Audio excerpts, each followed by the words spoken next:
Part 16. Coping with Tragedy. After the events in the alley, I decided to stay in Suma's world for a while. I didn't feel right leaving her alone after that. I was worried about her, and in truth, I didn't want to be alone either. I couldn't stay at Suma's house. She lived halfway up a mountain, but there was lodging in town that was usable. It was meant for familiars, but the staff was helpful and used magic to make it semi-livable so I could stay in it for a few days. Suma was having a tough time with everything. She blamed herself for the noble's death, even though I was the one who did it. I was holding together. Honestly, I didn't know how to feel. I broke down a few times, but never in front of her. After a few days, and after getting word from the guards that the other two nobles that had been in the alley had been arrested and stripped of their noble ranks, I went home for a while. I reappeared back in my apartment, my groceries still on my couch waiting to be put away. I just stood there for a moment, in the silence, waiting for something to happen, for some unknown pin to drop and signal some terrible event. But despite my feelings, I knew that wasn't going to happen. I put my groceries away and sat on my couch. I had been through a lot. I was attacked, I killed a man, even if it was self-defense, and I had been interrogated by police. I'm not a genius, but even I know I was messed up. I needed someone to talk to about this. It couldn't be Suma. She is already dealing with enough. I decided to talk to a therapist. Obviously, I can't tell her everything, or I'll be institutionalized for insanity and delusions. However, if I keep this all bottled up inside, I might actually go insane, assuming I'm not already fantasy birdlands and all. I searched the internet for nearby therapists and psychiatrists that deal with this type of issue, then prayed that I wasn't put on a watch list for my searches. Finally, I found one, and luckily she had an opening for tomorrow. I called my office and took a few days off, then scheduled an appointment. I didn't sleep much that night. I tossed and turned thinking about what happened. I did fall asleep, but woke up every few hours. After about 4 attempts, I decided to stay awake. I looked over at the clock and it said 6 a.m. My appointment was for 10:45 a.m. Eventually, I left for the appointment, 45 minutes early even though it was a 15-minute drive at most. I simply couldn't take waiting in my apartment any longer. "Hello and welcome to Maxwell Private Therapy. Do you have an appointment?" the secretary asked as I walked through the double doors of the building. "Yes, I have an appointment for Jake Vandell," I said. She turned to her computer and typed something in. "Ah, yes, 10:45 for Dr. Maxwell. You will like her, she is very popular. She's with another patient right now, but she will be done soon. Please, take a seat," she said and motioned to a waiting area with seats and a table filled with magazines. I waited for a while, but was eventually called back to see Dr. Maxwell. I was escorted down the hall to a door with a plaque that had her name on it. "Right inside," the secretary said and went back to her desk. I knocked on her door and hear her call me in. "Hi, Dr. Maxwell. I'm Jake Vandell. You're 10:45, I said, and walked into the room. It was nice. Blue walls, a couch with a few chairs, one of which she was sitting in, and a small cabinet in the corner of the room. "Ah, yes, Mr. Vander, please take a seat," she said. I sat on the couch, but decided to stay sitting up rather than lay back like I always see in the movies. "So, Mr. Vander, have you ever been to therapy before?" No, this is my first time," I answered. "So normally a first session starts with what's known as an initial evaluation. So why don't we start off with a few questions so I can get a better idea of who you are and why you're here," she suggested. "That sounds good," I agreed. "So, Mr. Vander, why don't you tell me a bit about what brought you in today?" she asked. I took a deep breath and gathered my thoughts. I had come up with a convincing lie before I came. I left most of the details unchanged, but I had to obviously leave out a few parts. A couple of days ago, my friend Suma and I were attacked. Part 17. Suma's Pain. I reversed the summoning spell and sent Jake back to his home. He had been staying in my world for a few days. He did not feel it was right to leave after what happened. He had stayed in a kennel for sick or injured familiars, renovating it temporarily so it would be comfortable. Actually, he convinced the owners of the kennel by paying with his own mana, an arrangement the owners were very happy to agree to. He stayed for about 3 days, and the owners said if he ever needed a place to stay again, they would be happy to help. I flew home after sending Jake back and prepared to go to sleep. I had been so tired lately. Ever since it happened, I have felt absolutely exhausted. I arrived at my home and used magic to open the entrance. I expected it to be dark, but all the lights were still on. Normally, the light braids only last an hour or three, but it had been at least 5 hours since I had been home. Jake insisted on me coming over so he could be sure I was all right and had eaten. I heard a clamor from the back of my home just as I closed the entrance. "Oh, sweetie?" a voice called from my sleeping area. My heart started pounding and my chest tightened as I shouted, "Who is there?" For a moment, I thought perhaps it was more nobles, come to take some kind of revenge. "Baby? It's me," the voice called out as my mother poked her head out from inside my canvassed-off roost. My body relaxed, but my heart rate was still high. "Mom, what are you doing here?" I questioned. "Me too," another voice called from inside my room. "Dad?"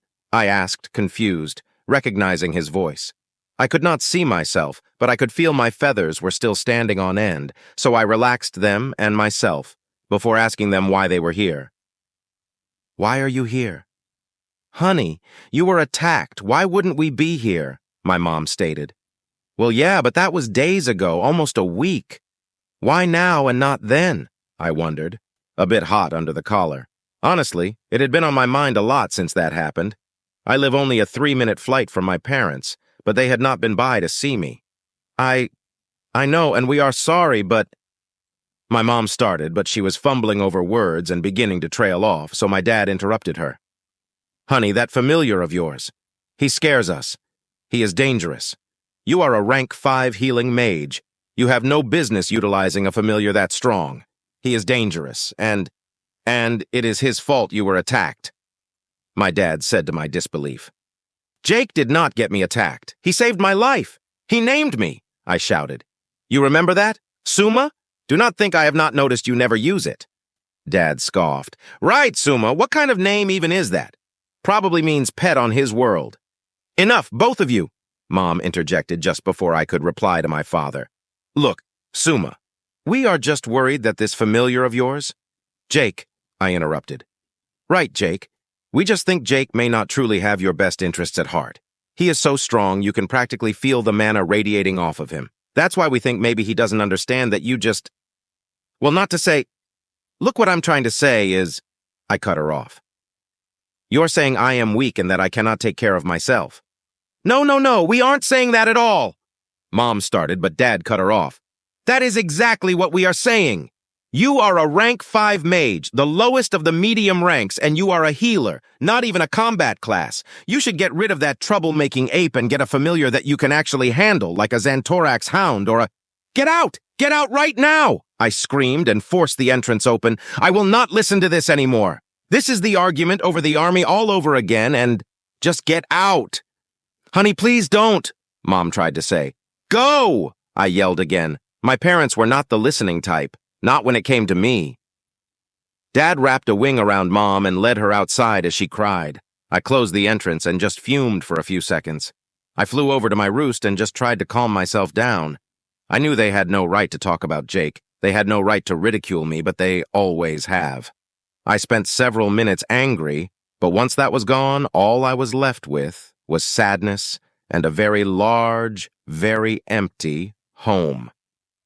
Part 18. A Realization. I walked out of the therapist's office after my first session and sat in my car. She had listened to me talk about the attack, how I fought back and ended up killing one of the attackers, how Suma had tried to help him and blamed herself for failing to save him, and how we were interrogated. She didn't judge me. She just listened and occasionally asked a question. I told her how I had felt about it, that I regretted killing him, but not saving Suma or myself. She explained that what I was feeling was common in people who survived assaults and ended up killing their attackers. She asked me why Suma blamed herself, and I explained that she was a kind of combat medic, or that she would be once she was moved to active duty. I then told her that I was going into the army with Suma. As I sat in my car, I thought about the last thing she said to me while I was walking out of the door. "I would like to have a conversation with this Suma woman. I'll ask if she is available, but she might not be interested," I replied to her before heading to my car. Now I sat there thinking about what to do next. If Suma meets her, she will have to actually meet her, but Suma's people might not have therapists. This could be good for her. And even if she agreed, Suma can't come to my world. I don't think anyway, so I would have to bring her to Suma's world. I don't even know if that is possible. Sure, I have taken small things like clothes, pencils, and random junk I had in my hand or my pockets at the time, but a whole person is a different story. I drove home and went inside. "Hey, Suma," I said, trying to contact her. A moment of silence passed, but she replied, "Yes, Jake?" "Can you summon me?" I asked. There was no reply, but my body began to disappear, and soon I was standing in a small cave, barely taller than I was, illuminated by small braids melded into the walls and ceiling. "Where is this?" I asked. "This is my home," she said. "The one up the mountain?" I said, surprised. "Yes," she said. "Cool place. Anyway, I wanted to talk to you about something," I said, looking around the cave, trying to get a feel for it. "Suma, have you ever heard of a therapist?" No, I do not believe I have." "What is it, some kind of weapon or spell?" she said. "No, it's a job, a person who helps people process tragedy or loss, among other things. I have been talking to one about what happened in the alley." I explained. Suma seemed caught off guard. I did not realize you. I had just assumed. You seemed unbothered by everything. You never showed that it. Oh, trust me, I was bothered. I still am. But talking with a therapist helps. Or at least I feel like it's helping. I've only had a single session, but it felt like a huge weight was lifted while I was talking. I told her, "I'm glad you have been able to do that. If you need some time off to go to more sessions, then that is fine. Just let me know when you want to resume training. If you even want to." She started saying, but I cut her off. "Stop. I'm not going anywhere, Suma. I brought this up because she wants to talk to you, and honestly, I'm worried about you. I think you should do it." I explained. "But I thought you said magic did not exist on your world. Will it not come as a shock to her to suddenly be brought here?" She pointed out.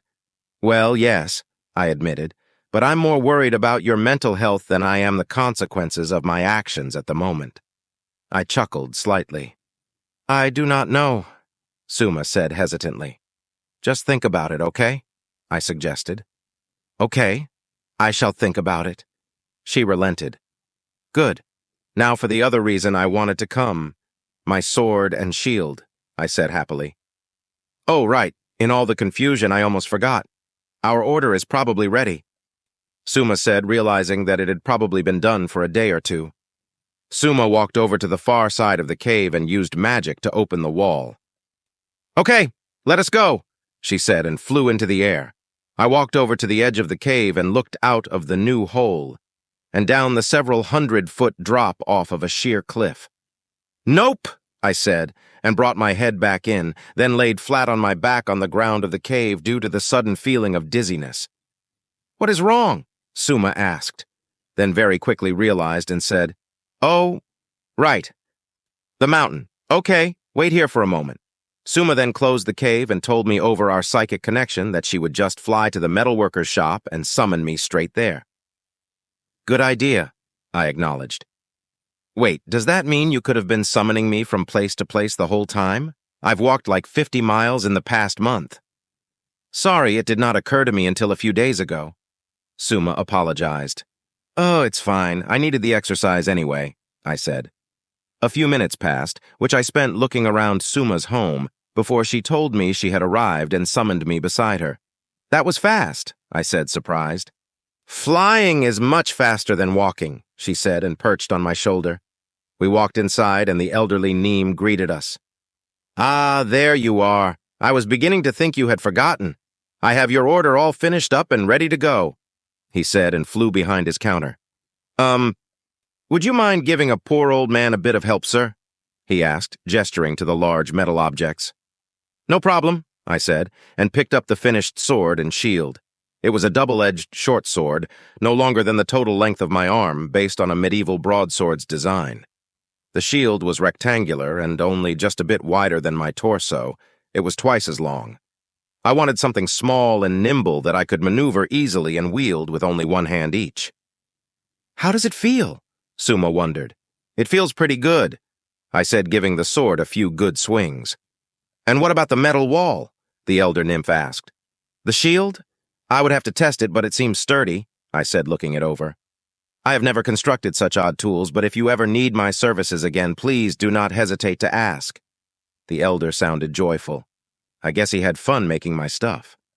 I told him we would probably be placing a few more orders, but that it might be a while.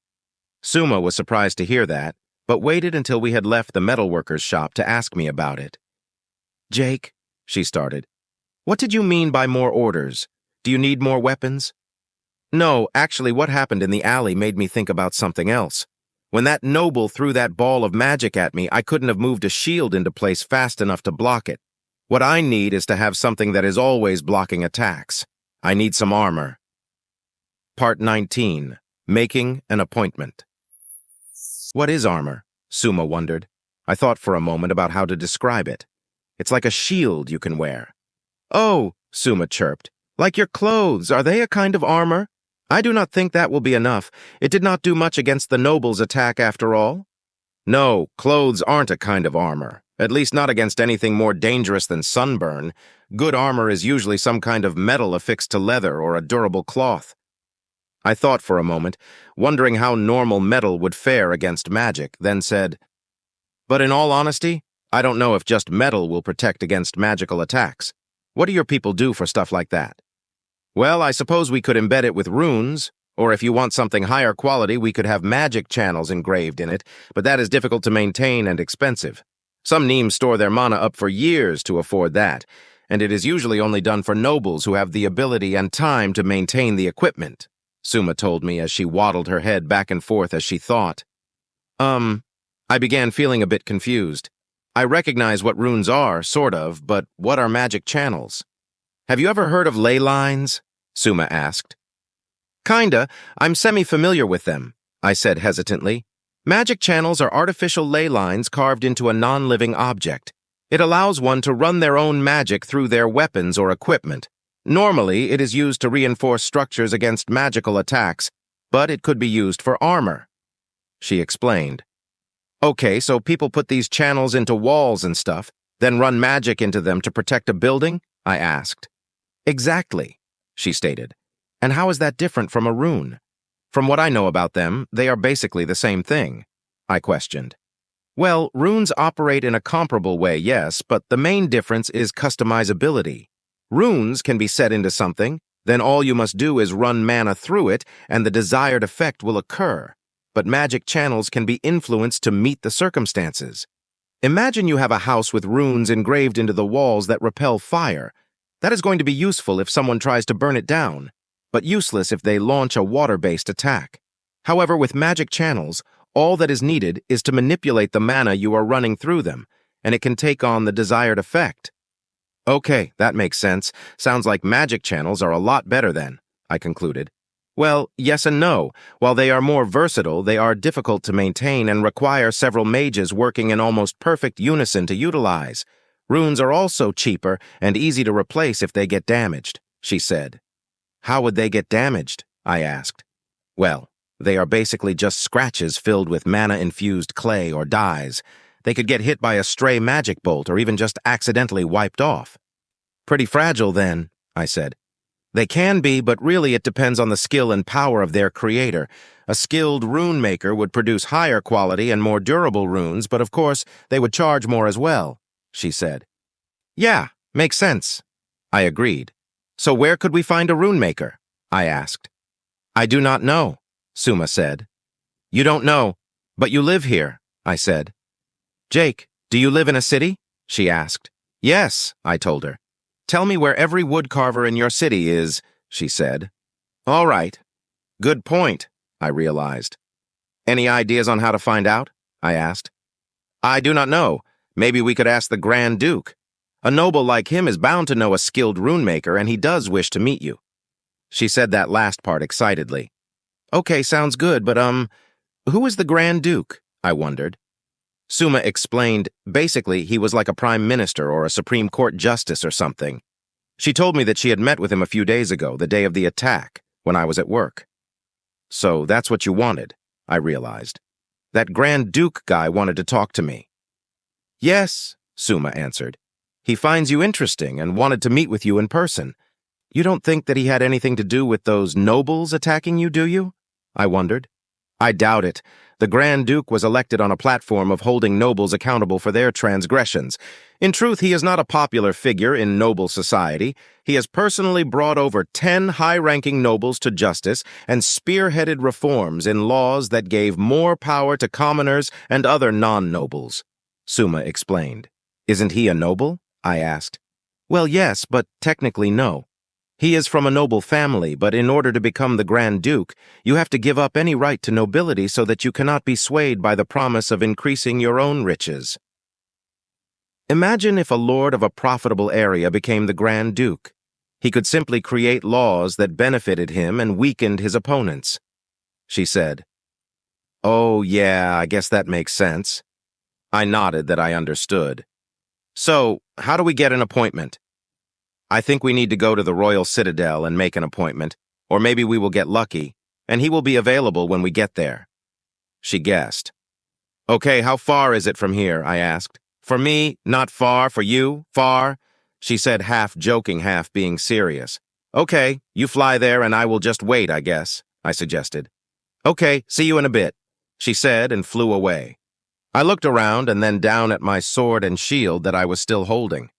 What am I going to name you? I wondered to myself quietly. I sat on the ground and looked closely at the sword, admiring its craftsmanship and its fine edge. Excalibur?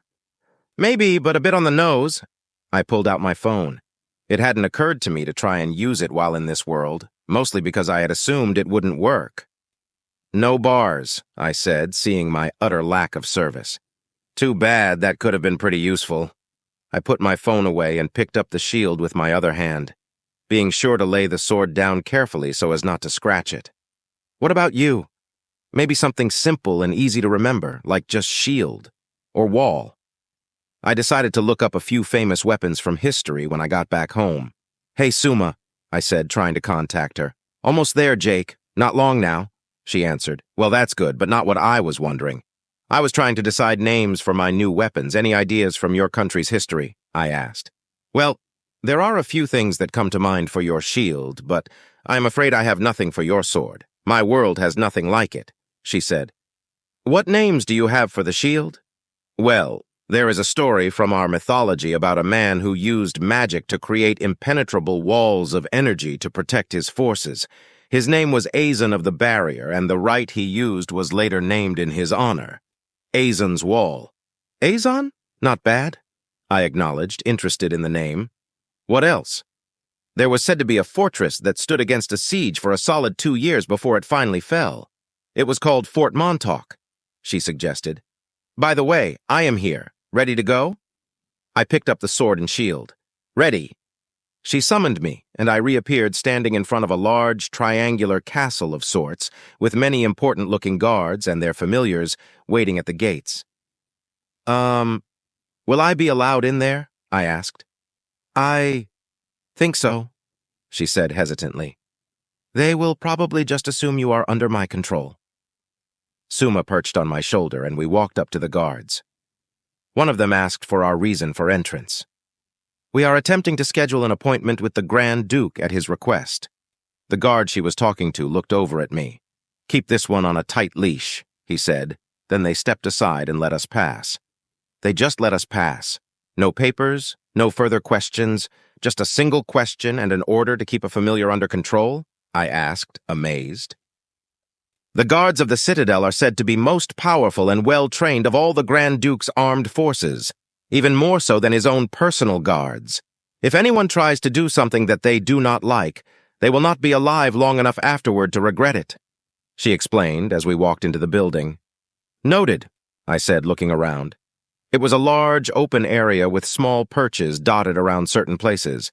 It resembled the Grand Sanctum, the place where Suma made me her familiar, but somehow seemed more official and less sacred or ceremonial. We went up to a desk with a young neem sitting behind it. She was about Suma's height, but rounder, with darker feathers, and a bit less sparkly. Hi, we are here to schedule an appointment with the Grand Duke, Suma stated. The Grand Duke asked us to, she added. Reason for visit? The other neem asked in a sweet, high-pitched voice. He requested to speak with me regarding my familiar. My name is Suma, Suma replied. Ah, of course, I was made aware that you might come by. The Grand Duke has made a special appointment time available for you if you are free in 3 days, the Neem told us. Will that work for you? Suma asked me. I nodded my head. I think so. I mean, you can freeze time or whatever when you summon me, so really, I'm always free, I said jokingly. I saw the other Neem's face when I started talking, but she didn't speak up or anything. She just looked very surprised. Suma looked confused for a moment. I do not freeze time when I summon you. If you love engaging stories like this, make sure to like, subscribe, and turn on notifications to stay updated with all the latest episodes from FY Stories.